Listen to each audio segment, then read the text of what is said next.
Bienvenidos a su MOOC Argumentando Ando hacia la construcción del texto argumentativo. En esta ocasión estaremos hablando del texto narrativo. El texto narrativo representa una sucesión de acciones en el tiempo. En esta sucesión temporal se produce un cambio o una transformación desde una situación de partida a un estado final nuevo. En el texto narrativo podemos encontrar dos tipos de estructuras, una estructura externa y una estructura interna. La estructura externa tiene que ver con la división del texto en libros, capítulos, partes o tratados. En la estructura interna hablamos entonces de una situación inicial o inicio, de una complicación o nudo y de una situación final o desenlace. El texto narrativo lo podemos encontrar en diferentes formas, una de ellas oral, en el chiste, chisme o anécdota. Podemos encontrarlo también en historias ficticias, en leyendas, mitos, fábulas, relatos, cuentos o novelas.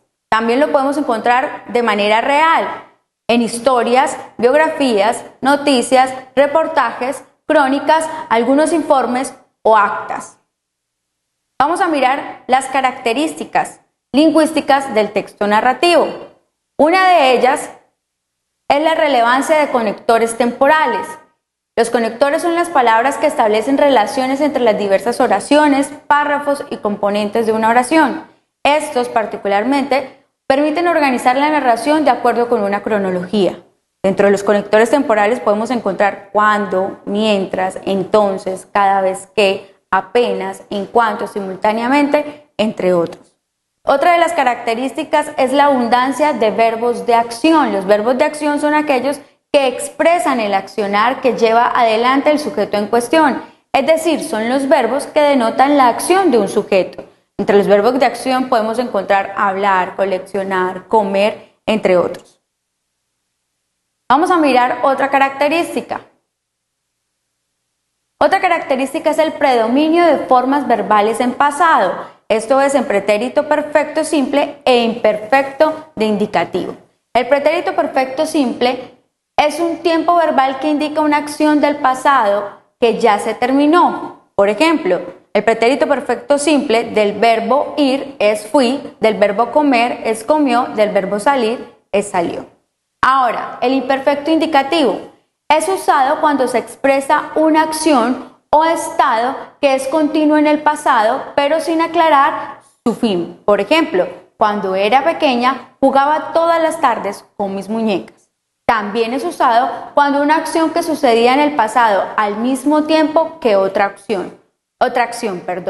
Entonces podemos ver un ejemplo. Mi hermana cantaba mientras mi padre hablaba. Otra característica es la incorporación del uso del diálogo. El diálogo es la reproducción textual de las palabras de un personaje introducido por un guión o unas comillas. Vamos a ver un ejemplo. ¿Qué es? Me dijo. ¿Qué es qué? Le pregunté, eso, el ruido ese, es el silencio, duérmete, descansa aunque sea un poquito que ya va a amanecer.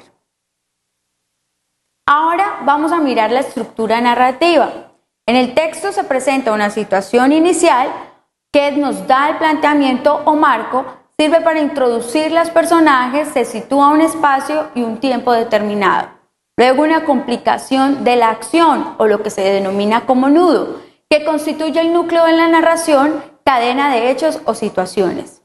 Finalmente se da un desenlace y se incorpora una situación final nueva, donde se presentan las consecuencias de la acción. Ahora, en la complicación y en la situación final se puede dar una reacción o evaluación de los personajes. Esto lo determina el autor.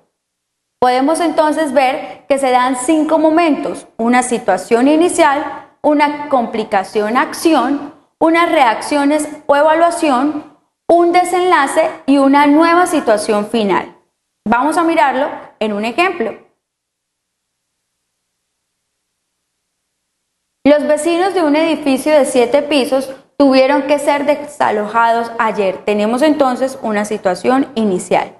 Después de que se produjera un escape de agua en el solar colindante, tenemos entonces una complicación de la acción, donde estaban trabajando unos obreros. Aquí se da una evaluación.